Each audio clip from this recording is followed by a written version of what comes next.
Hello, everyone. This is Mr. Donati. Today, I'm going to talk about the components of fitness.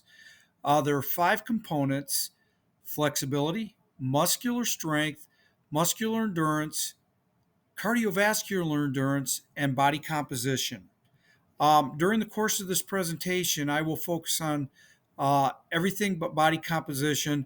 I just wanted to make you aware of the fact that body composition is considered one of the components of fitness.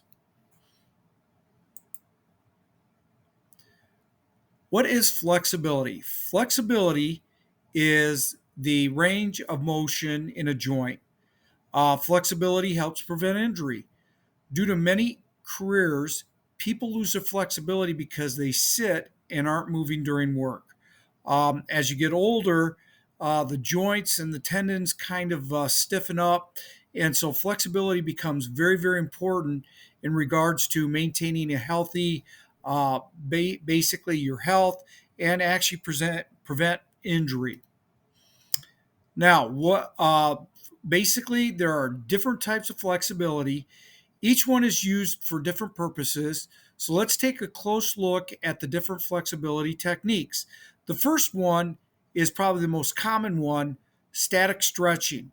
So the GIF to the right is illustrating what a static stretch is. Basically holding a stretch for an extended period of time without movement. Many experts feel this is not as beneficial as dynamic stretching, which we'll look at in just a second. Usually, if you're going to use this kind of stretch, you want to do this after you work out or after the exercise period. You don't want to do a static stretch with muscles that are cold or that haven't been loosened up properly. Dynamic stretching is moving in and out of position that will lengthen targeted muscles. This type of stretch is performed by moving through a range of motion. This stretch is beneficial in improving mobility and activities. The GIF to the right illustrates a dynamic stretch movement.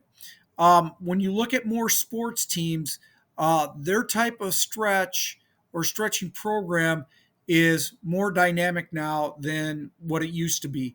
Again, this is a good way to loosen up the body and get better mobility in activities related to whatever sport or event that you're performing in. Active stretching is very similar to dynamic stretching, except you hold the end point of the stretch momentarily before returning to the starting point. The GIF to the right illustrates an example of an active stretch. Slow movement, hold it, and then slowly come back to the original starting position. Passive stretching is the last type of stretching technique that I'll discuss. During the stretch, we use an outside source to help the stretch. The GIF to the right, again, will illustrate stretching the hamstring with a towel. Basically, you're using an object to help you do the stretch. Whether it be active, dynamic, static, or passive, there are many benefits that increasing your flexibility can have on your health. Sometimes workouts like cross training can improve your flexibility. The next component of fitness I want to discuss is muscular strength.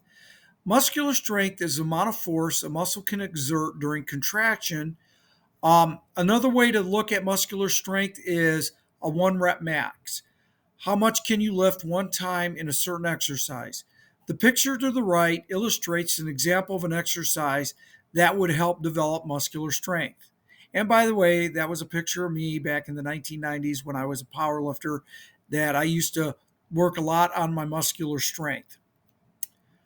Muscular endurance, on the other hand, is the ability of muscles to keep working over time.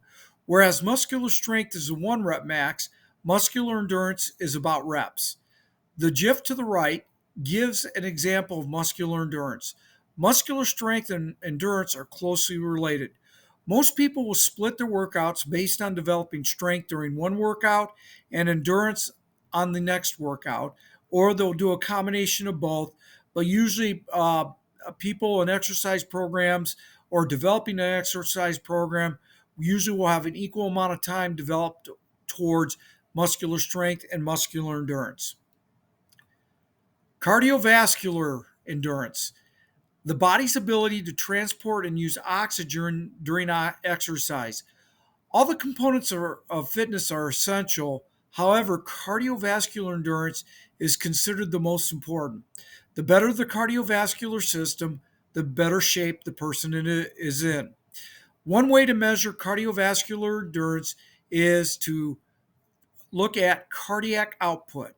This is the amount of blood pumped per minute by each ventricle. The average person will pump 5.6 liters of blood in 1 minute. And again, that shows you how important the cardiovascular system, in particular the heart, is to the overall health of a person. Aerobic and anaerobic exercises. All of these type of exercises are related to all the components of fitness, but they vary slightly. The type of exercise will be usually placed in either aerobic or anaerobic categories. Aerobic refers to the use of oxygen during exercise. These type of exercises are usually low levels of intensity and last for longer periods of time. Long distance runs would be a good example of aerobic exercises. Anaerobic refers to the body using other fuel sources other than oxygen. Weightlifting is an example of anaerobic exercise. So, anaerobic and aerobic work all components of fitness, but basically it's how the design of the exercise is slightly different in terms of how long you actually do it. Aerobic exercises last for a longer period of time. Anaerobic are short uh, movements that don't take much time, but you'll do them over a period of time. And that is it. So thank you for watching. I hope you enjoyed the show.